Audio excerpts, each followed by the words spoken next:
Hello, everyone, and good morning, good afternoon, good evening, wherever you may be tuning in from. My name is Jim Moffett. I'm a developer advocate here at Tinybird and coming in live from Colorado. Today's session, excuse me, today's session is on building real-time dashboards with Tinybird. And this is sort of a workshop type setting and definitely also part of a part coding session. The topics that we're going to be working through today are the following. We're going to be talking about the whys and the hows of user-facing analytics. We're going to tour some example use cases, and these will be examples of real-time dashboards that Tinybird customers have deployed. We're going to build out an example with Tinybird, and we're going to be highlighting a new feature we just released. If you haven't seen it, there's a blog post about it, about Tinybird charts. It's a pretty cool way to build real-time charts for your dashboards. And then we'll, of course, talk about next steps. Before we get started, there is a GitHub repository that is associated with today's material. It's out here on our Tinybird CO GitHub account. It's called Session Chart Dashboard. And here you'll find all kinds of things. Importantly, there's code here that'll help you follow along. If you go to the structure of the repository, two things. One, there's a Tinybird folder, which has all of the data project resources, definitions for our data source. There's just one today called events, but also all the different pipe definitions that we'll be walking through. So let's start with just a quick overview of user-facing analytics, just what it is. And here's a fundamental pattern of user-facing analytics and highlights the components that make up real-time user-facing analytics possible. Of course, there's a user-facing application. This could be a web or mobile application, and it's publishing events to a back-end listener. These events are commonly what we call click events, indicating items being viewed, endpoints being requested, usage statistics, game events, app configuration updates, etc. Basically, any app event of interest that you want to analyze. Those events get stored and retrieved from a data layer. Typically, this data layer supports SQL or some other querying language to analyze the data. There is also some sort of publishing layer. In our case at Tinybird, it's an API layer that the user-facing application uses to request the data and its analysis for rendering back in the app. And all of this has to happen in real time, and it has to be able to serve a high level of concurrent users. Hopefully, if you have a user-facing application, you have a growing number of users interacting at the same time. And obviously, any system you build in has to support that. And before I move on, this is a great place to highlight that we now support JSON web tokens that enable you to make Tinybird API requests directly from the browser without the need for middleware or additional backend services. And let me open up. And if you want to read more about this important update, we also have a blog post put out on June 3rd that introduces this and has links to guides and another repository to help you get started. So what is user-facing analytics? There are really two main components, and these are probably the most important. One is data freshness. How quickly after you capture the data can you use it? Another one is latency. How fast do your queries return insights? Real-time requires millisecond latency queries over, seconds. Data that is, within a few seconds old. For analytical use cases, you also need some other key characteristics. One is the ability to do complex aggregations, joins, and other transformations. I already mentioned concurrency, but that's a key premise here, is that you can serve the request of thousands of concurrent users. And also the ability to include historical data in your analysis. You may need to compare live events with the same period last year, or enrich your data stream with dimensional data. The challenge of doing all this in real time is the main challenge, serving hundreds or even thousands of concurrent requests. So let's just run through a couple examples of what user-facing analytics is comprised of. One key example is real-time personalization, and this is your opportunity to customize your user's journey through your app. We use our branded Flappy Bird game here as an example. And what happens there is if you play a few games and don't do too well, you get basically an option to slow the game down. But personalization is very common to help your users, help them with their journey through your website, through your digital offerings, etc. You may make real-time recommendations based upon browsing behavior, etc. Another common use case is fraud and anomaly detection. This is a critical area that many of our customers use Tinybird for. I recently hosted a workshop on building anomaly detections in Tinybird, ranging from sensor timeouts to statistical patterns that stand out due to z-scores and interquartile ranges. And if you want to go back and see really any of our past sessions, you can see here, just last week I did one on leaderboards, and then on the 21st of May I did the one on anomaly detection. So if you missed those and are curious about those topics, you can see them on our live page. Some more examples. I mentioned leaderboards, did a session on June 11th on this.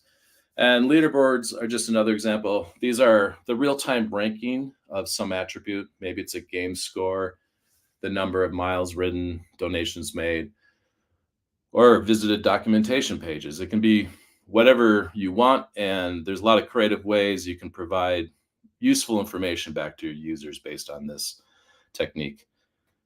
Another one, and it's our topic for today, is in-product dashboards. We have many customers that have built dashboards into their customer-facing apps. One top example is Vercel, providing their customers real-time, up-to-the-second product and resource usage, and really how that translates to customer bills. And again, the fundamental pattern for all of these examples are capturing data about user interactions within an application, sending that data to an analytics platform, and then building data views that are then served back to the user as dashboards or other features. I'd like to include in these sessions a little context setting about what is Tinybird. I imagine many in our audience, Tinybird might be something you just learned about or something you're exploring.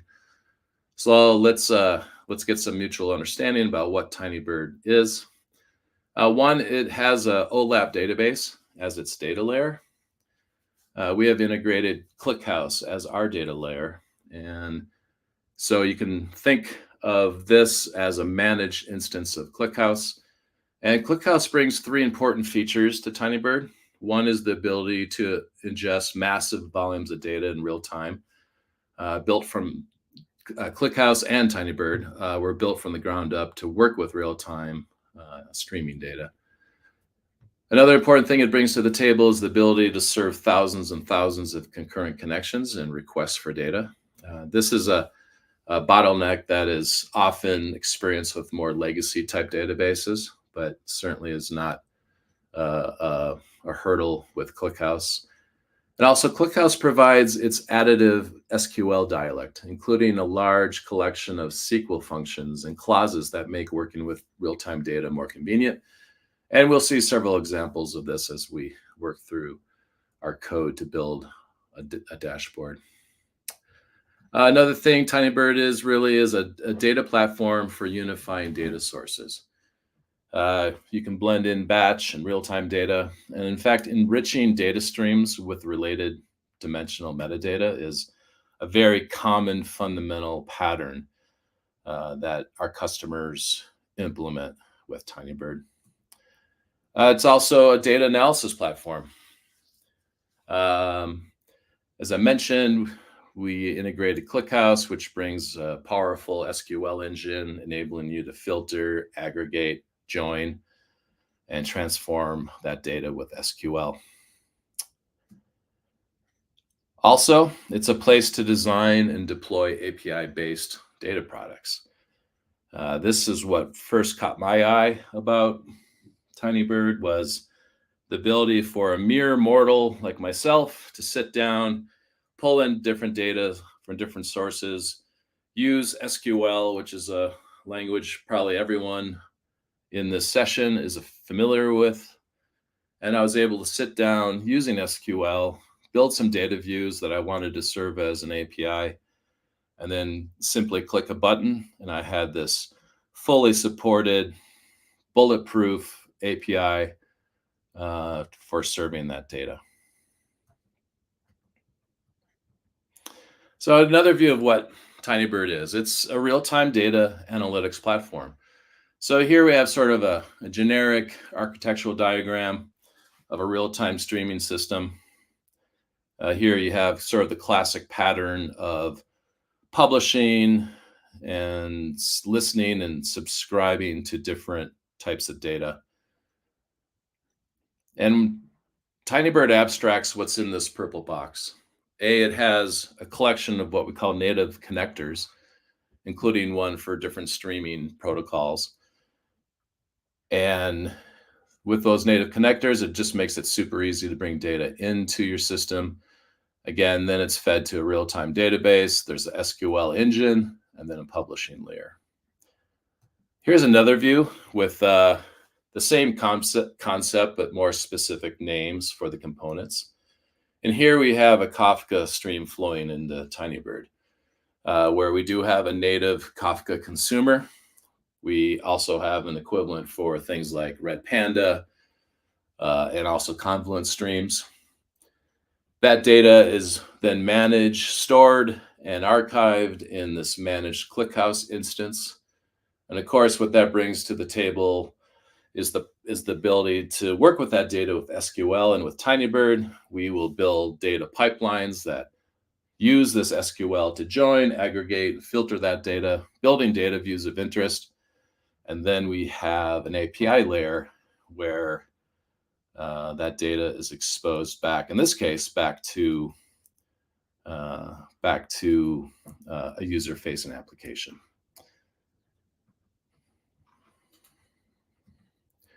So let's do just a real quick tour, some examples of what we're talking about here today. Here's one of my favorites. It's a dashboard that Canva built with our platform. And Canva is a visual communications platform. And as of 2023, they had more than 165 million monthly active users.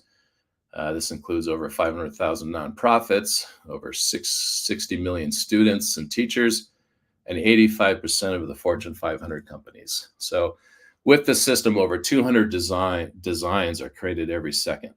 And when they wanted to build a user-facing dashboard, they turned to Tinybird for help. And they had relied on a batch system that was built with Snowflake. Snowflake brought a lot to their organization. One, just for the efficient management of just reams and reams of data.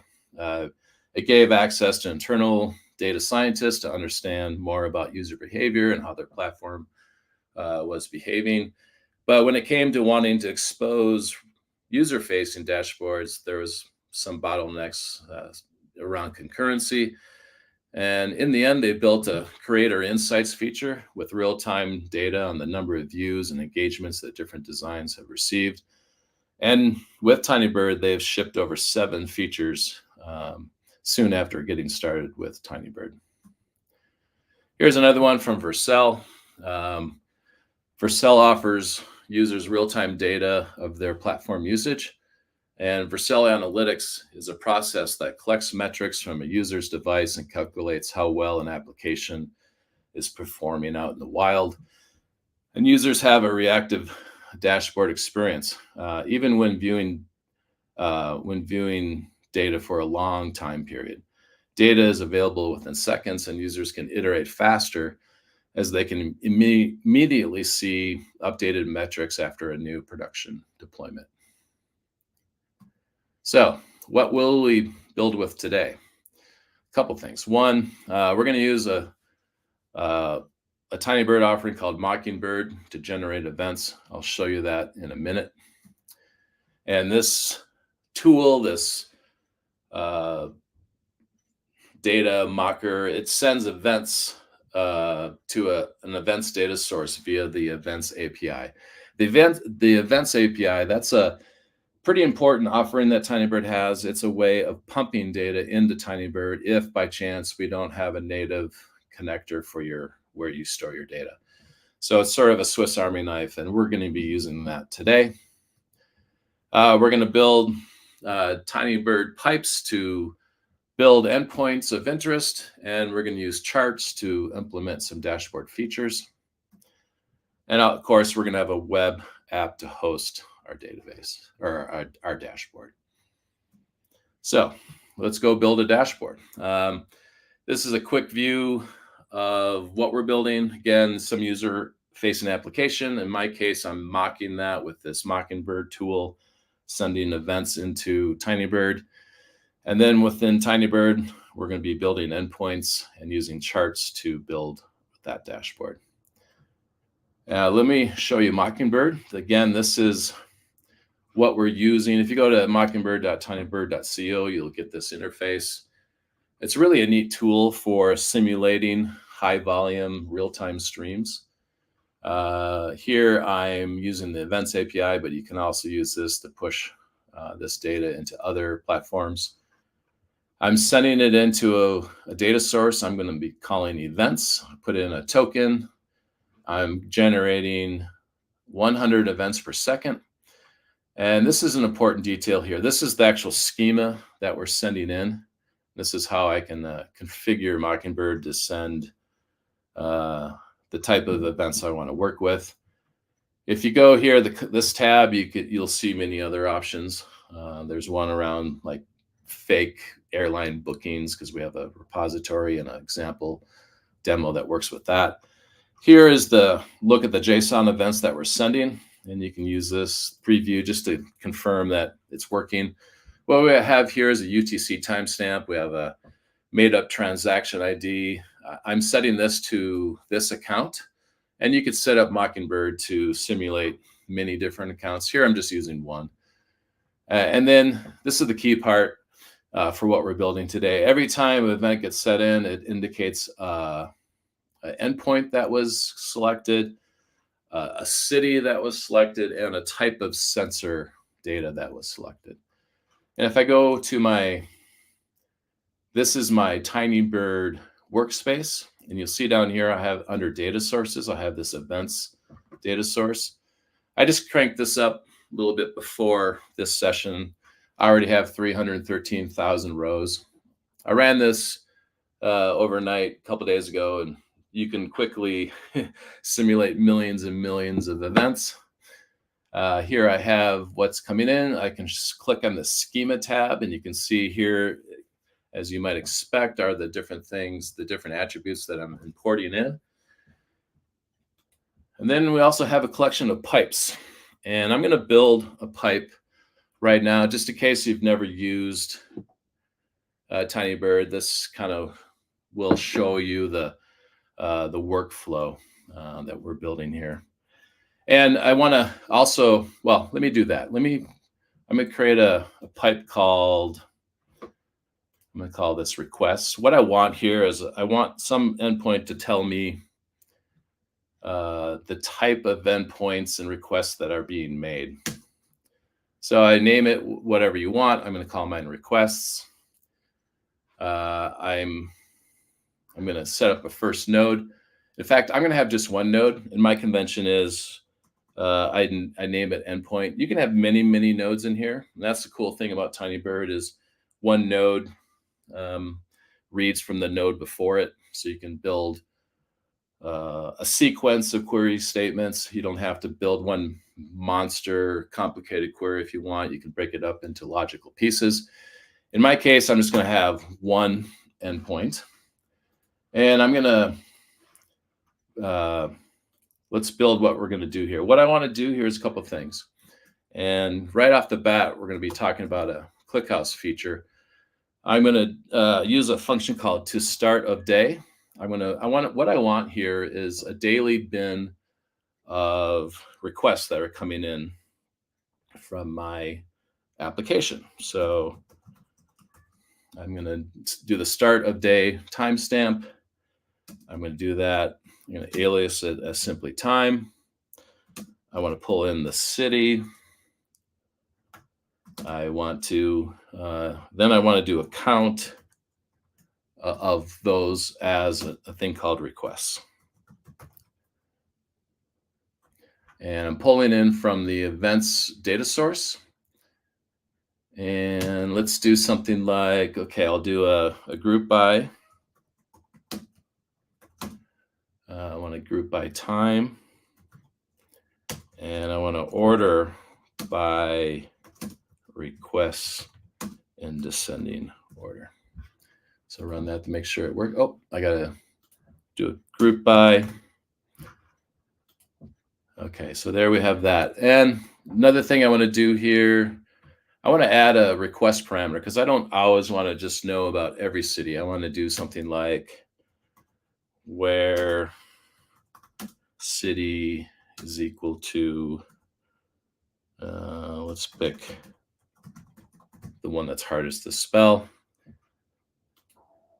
So there you can see I have this dynamic query, but I don't want to hard code the selection of the city. So I'm gonna do a little trick here. I'm gonna do a where one, which is always true, and then I'm gonna build in some logic to handle a request parameter.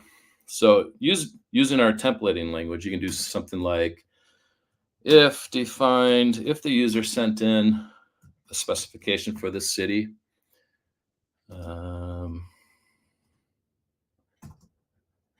if defined, I want to do an and clause where city is equal to, and then I'm going to template this. It's going to be a string, it has to be capitalized string. I'm going to call this request parameter simply city, and I'm going to default it. Sure, I'll default it to Minneapolis. And finish this. And then finally, I need to finish my if clause with an end statement.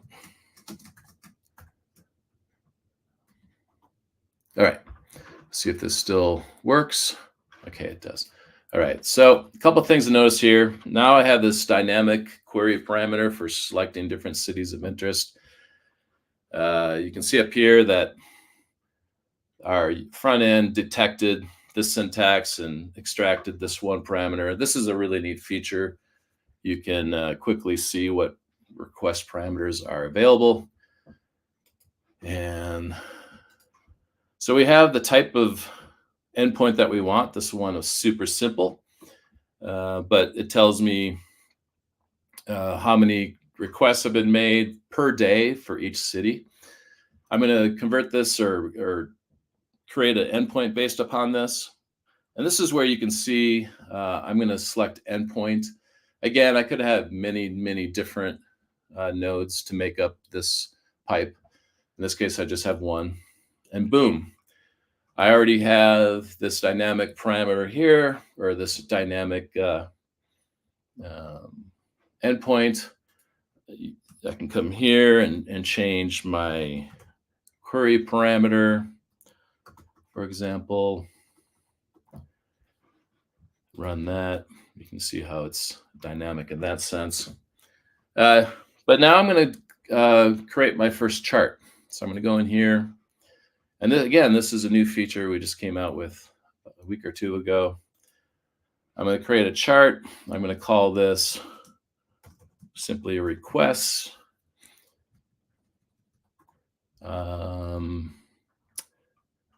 Let's go here and select what data we want to work with. This is going to be like a time, daily time. I want to go back here and let's pick a line chart. Now let's pick a bar chart. Okay, that's looking more like what I want. You can embed the name of the title in here or not. I'm not going to do that because on my front end, I'm going to indicate the title in my own way. Again, here's the data. This is an important thing. You could do a legend if you wanted to.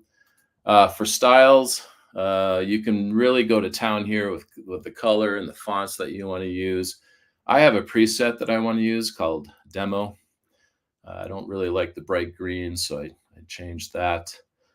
I'm going to save this. And if you have one or more charts for a given endpoint, you'll see them listed here. I'm going to go back in now and grab this code. So this is a really cool thing. Here we have sample code for importing into your front-end application. We're exporting a requests function. It's picked up what parameters we've selected or created in this endpoint. And then we're building a bar chart. And here's all the different details from how we configured it. So now I'm going to go to my dashboard live. Here, a couple of things. I'm going to be playing with this code here. A couple of things first. I have the local server running. I'm going to stop that. One thing, this code here, we give you what you need to install to use the charts feature. So you can go back here and just run that on the terminal. I already have it installed, but there we go. And now I'm going to set up, I'm going to run what we have right now, and I'll show you what we have. I'm going to go to, I'm serving this on. So what we have here is just a simple structure for what we're going to build today. This is there's two sections here. One is requests that have been made by city.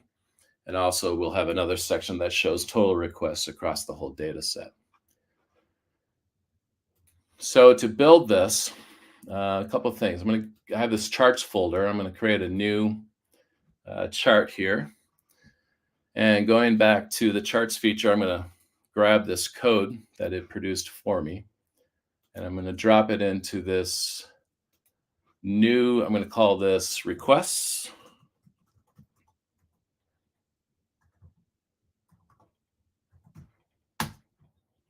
And I'm going to drop in that code. And then a couple of things. I'm going to change a few things here. One, of course, I have to import this into my front end layout. And here's the code that I'm running with right now that produces this layout. So coming back here, I, of course, have to import this new component. I'm going to import requests. That's what I named it. And I'm going to, I have a charts folder. And there it shows auto completes with my requests. And then down here is where I can put in different components. Here I have a lower section, which is just like based on total requests. So I'm going to pull in this component that we just created. Oh, I didn't want to do that. Like so. Now, if I come back here, you can see I have this chart in my folder. Now, there's a couple of things I don't love about this. I can come back here and go into that component. I don't like the 500. I'm going to shrink that down to, say, 200. And you can see how it's dynamically set up that way. So there's the first life cycle or the first implementation of a chart that I imported from Tinybird. This is based upon real-time data, and that's the key. One of the key points here is that under the hood, Tinybird is already processing all this data in real time, introducing next to no latency, and also has the built-in ability. I could be serving thousands of customers using this dashboard. So now let's go and let's roll in some more charts into this dashboard. I want to show one other thing. No, I'll keep going. So what else should we do? Let's go back. Let's create a chart for another one of these. Let's go to sensor types. And here I have already published this as an API, and I've already created a chart. But let's look at what we're building here. This is showing me the type of sensors, weather sensors that have been requested. And I should stress that the user story here is that I have some sort of weather service, some kind of weather data platform that many different users come in and use. And what I want to build is a user-facing dashboard that reflects and tells the user summaries of how they're using the platform. What cities are they requesting?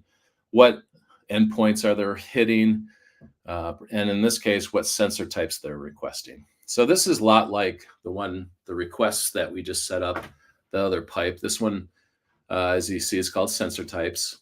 And here we're selecting the sensor type. We're counting how many sensor types have been requested from the events table. We're doing the same thing here where we're supporting a different city of interest. And we've created an endpoint. Another way to show this type of endpoint is I've set these up in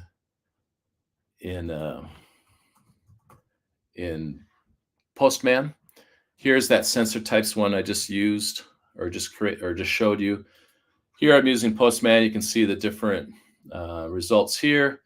It does support the city parameter, so now I can just see what kind of sensors have been requested for the city of Denver. I could change that to anything I want. Let's see. I think I have Chicago in this data set. Yeah, sure enough, I do. By going back to the Tinybird workspace, let's go view this API. You'll see that I already have a chart here. Let's go here. I have this chart. In this case, I have two different charts created. One is a bar chart where I'm showing the different type of sensors that have been requested. I'm showing it in two ways. One is this bar display here and also a pie chart. Let's look at some other endpoints that we've set up here. I have one called top endpoints. Again, very similar. I'm selecting the endpoint that's been requested. I'm also supporting the city parameter. Here you can see that the most popular endpoint that this customer has used is called Get Reports, but you can also see this other information here. So now what I want to do is I want to go back to our app, and I want to start. I want to start adding these other details, these other components. So if I go here, I want to go back to charts. I'm going to add a couple more. I'm going to add one called top endpoints dot TypeScript. All right, so let me go. I'm going to go grab the code for that one, and then we'll walk through it. And this is going to look pretty familiar. One thing to note, and I'll go back and do it to this one. This is the code, again, that Tinybird created for me, but there's a couple things I want to do to update this. So one of those things is I don't want to hard code the token that I'm using. So what I've done in this project, I've set up a .env environmental file that has these different environmental variables. I have one called next public Tinybird static read token. And then with that, I can, instead of hard coding this token that was provided, I can do something like this, where the Tinybird token is referenced. All right, so there we have that. So let's go back to top endpoints. Here I copied this in, but I'm using a bar list. I'm importing that from the Tinybird chart package. Again, I'm bringing in a token here. I got, here's the endpoint that this is based upon, top endpoints. And if I go back to my workspace, you're going to find that's the name of this endpoint there. Maybe I'll make this a little bit bigger. So I have this new, this new chart component. Let's add another one. I'm going to add one called sensor types.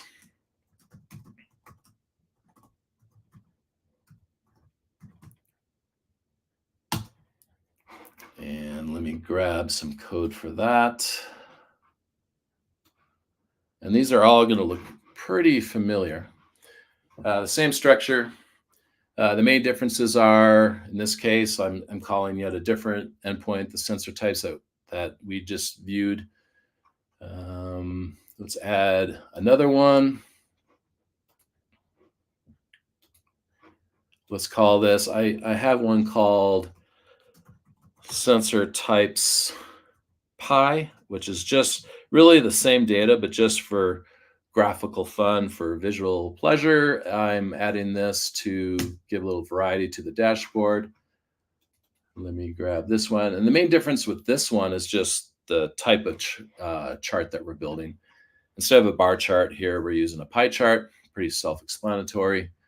We're actually calling the same endpoint as the other sensor types one. And then finally, we have another chart or another component I'm gonna add. This one's called cities. This is a way to browse and see what cities have been requested from this weather data. And I'm gonna come here and grab that code. Same type structure. Here, the endpoint is set to the cities.json. If I go back to my dashboard, I do have the cities endpoint. What this does is just show you for what cities have been requested. And that all looks good. One thing I want to do is, as I've been adding these, we have this chart read token. This is the token that's used to work with these charts for your app to read them. I'm going to add a scope because we just added this one. And I'm going to save that. If I can see the button. All right. All right. So going back to our app, now that we've added these components, of course, we have to go back to our main page and do some changes there. Here we have, so far, we've just imported one of those chart components. And of course, I have to go back and import them all. I'm going to copy in some code to do that, so you don't have to watch me typing. But what we're doing here is we're just bringing in these different chart components. So the main task now, everything compiled, so we're looking good there, but we have to add these now into our dashboard display. So a couple of things I'm going to do there. This is a control we already have in this user interface. It's this one about the city selector. And now we're going to start adding in some goodness here. For this first one, I'm going to add in another bar chart. I'm reusing that request parameter, or that requests component. But notice this time I'm passing in a parameter. And in this case, it's city. And I want to close this one. And let's go back and see what our dashboard looks like. Okay, so now I have this option to come here and I'm selecting different. I don't know why Houston is displayed twice. I should have started this session by stating that I'm not much of a front-end developer. My experience really is in Java and Python and Ruby. So the fact that I can build a dashboard like this quickly, I started putting this all together basically yesterday. The design and these endpoints and the data sources. So that's good news for hopefully a lot of you in the audience. I'm sure most of you are probably more advanced front-end developers than I am. So you can imagine how quickly you could pick all of this up. What I love about this simple chart already is just the fact that you can cherry pick different dates and days and see what the numbers are related to that. Let's go back to our dashboard code and implement these other chart components that we've already set up. Up in the section where you select the city, I also want to do a few other things. I want to do, let's bring in the component sensor types. Sensor types, and the same type thing. I do want to pass in a parameter. We've built that into the endpoint, so we're good there. I'm bringing in that.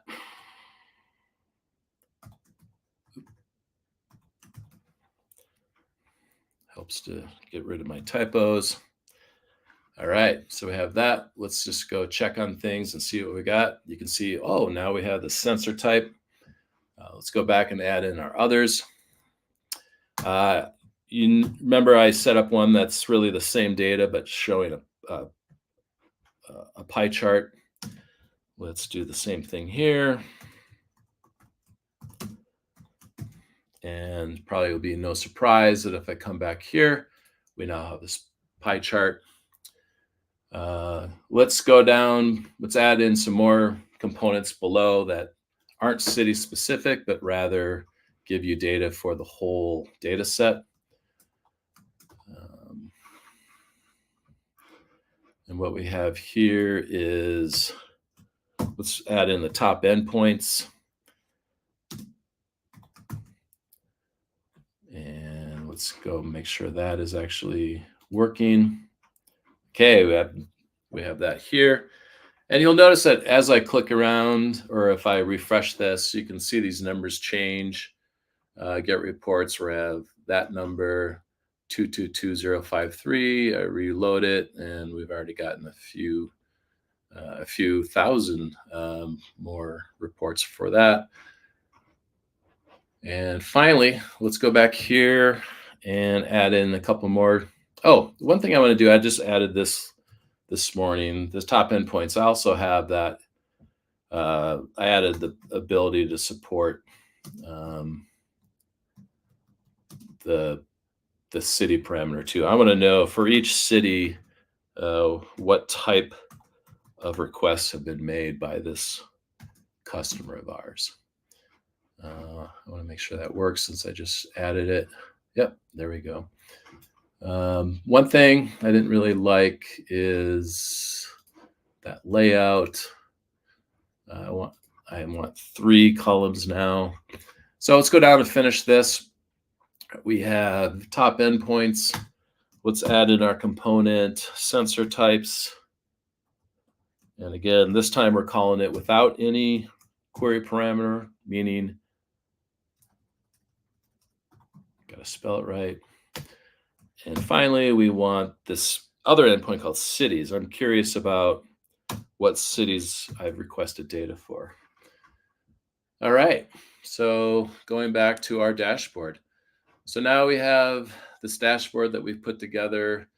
I mean, all together, getting the data in, creating these 4 or 5 different endpoints, that in itself, with an experienced Tinybird user, probably took about, 15, 30 minutes.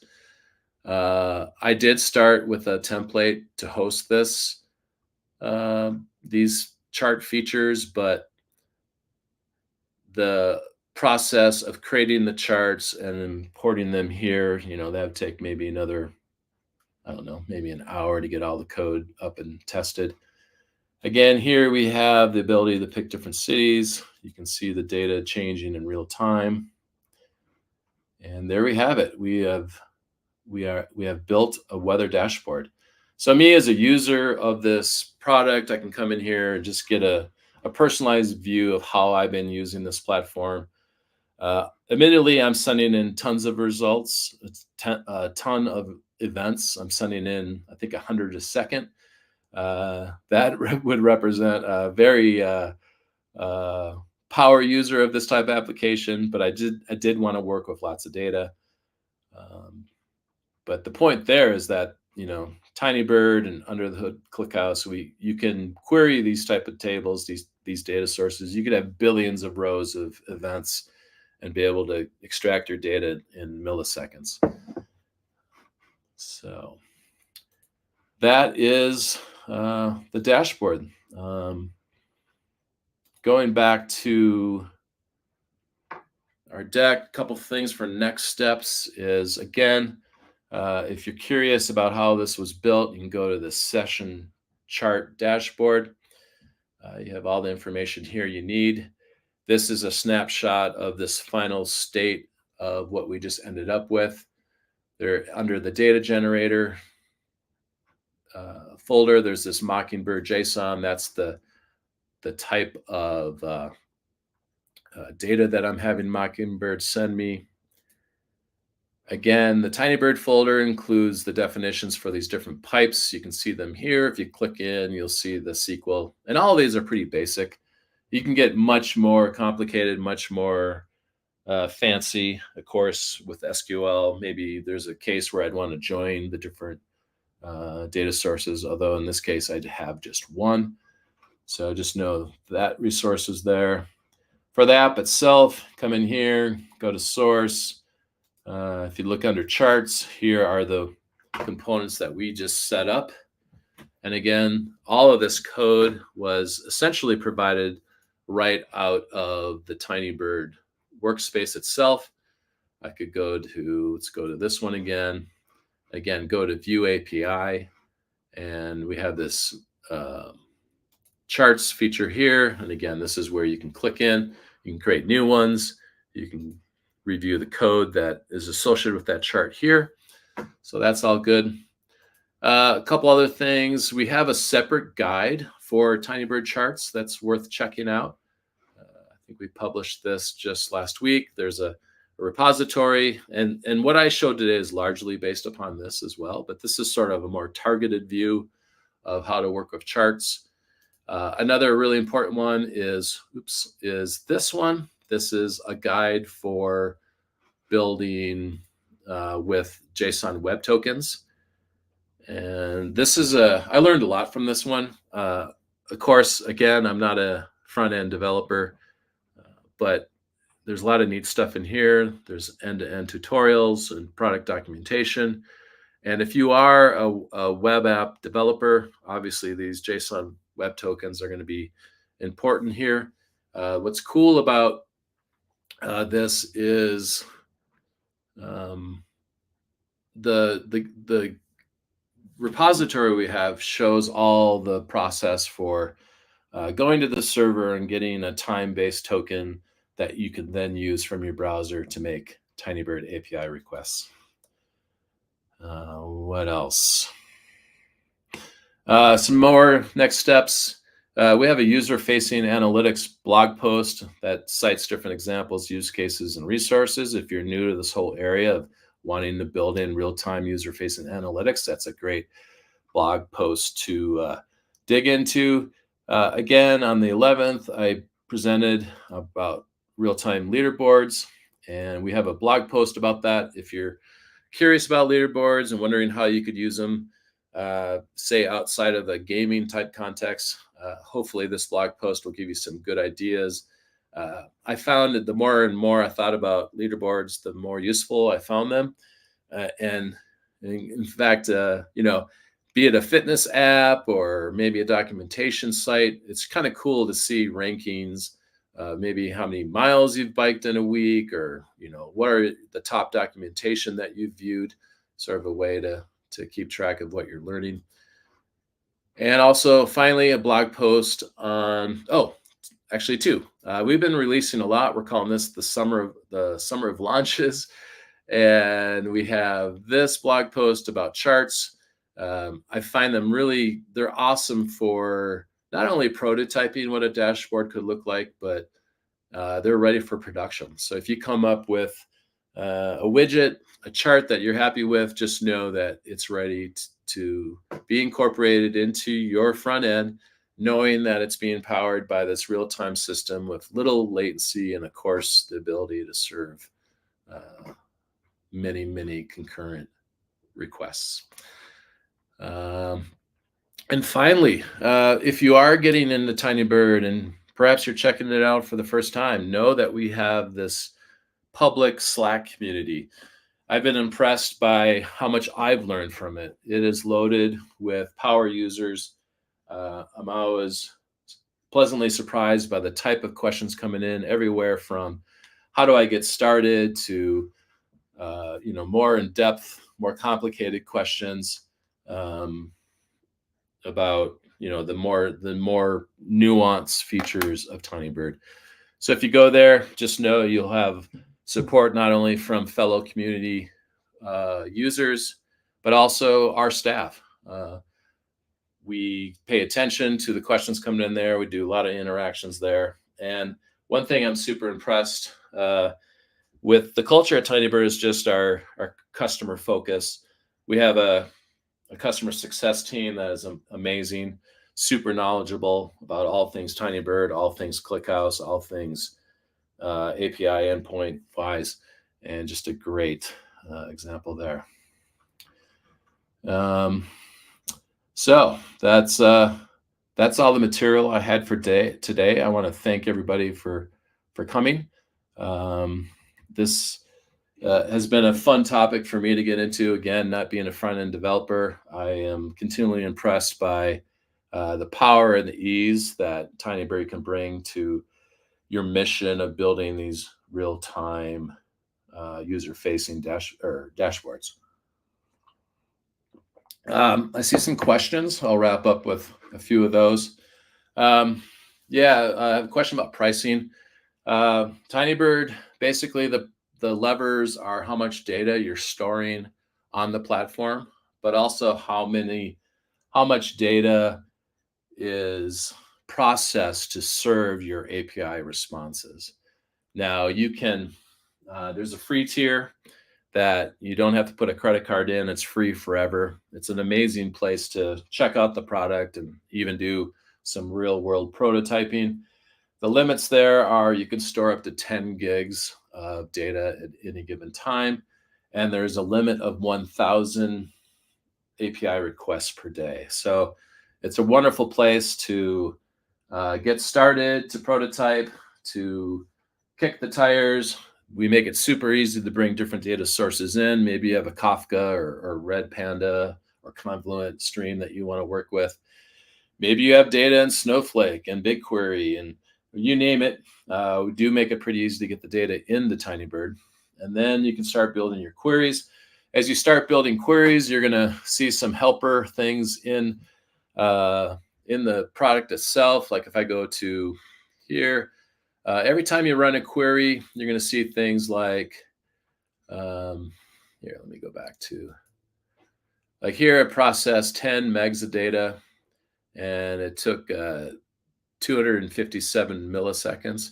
Now, I'll say that this was a pretty simple query, but I did not spend much effort optimizing it. Certainly, I could make this more performant. I could double check my sorting keys. I could do some more logic where maybe it's an endpoint that only needs to look at the last week of data as opposed to a whole year's worth of data. Certainly, there's different ways you can make that more performant. Follow-up question we had there is about if I send 1 million page view events, how much will it cost? That's hard to surmise. Depends, of course, on the size of your events. Here I have 500,000 rows, and I'm at 16 megs. The very basic price for storage is around, I think, 34 cents per gigabyte. So this would just be mere pennies. Again, I could probably hold for this type of schema where I'm not really holding that much data. Again, here's the schema here. I could probably store many millions of events before I hit 10 gigs. I could do some quick math, but another question about the iframe option. Does the price change? No. If change made, does iframe update automatically compare? Yeah, I mean, at this point, for the charts, it doesn't matter whether you're pulling that data into a React app or using an iframe type presentation. So there's really no key differences there. Thank you, everyone, for coming. I see we're almost up to an hour. I didn't really expect to go that long. I hope you found this content interesting. Again, check out that session-related repository. I imagine soon we'll have probably more advanced and better examples for building these dashboards. And if just know that this repository holds everything that we discussed today. Thanks again, and we'll see you next time. We've had quite a few of these workshops, and we have more in the works, so stay tuned. And again, if you're digging into Tinybird, check us out on our Slack community. Have a good Thursday, everyone, and thanks again.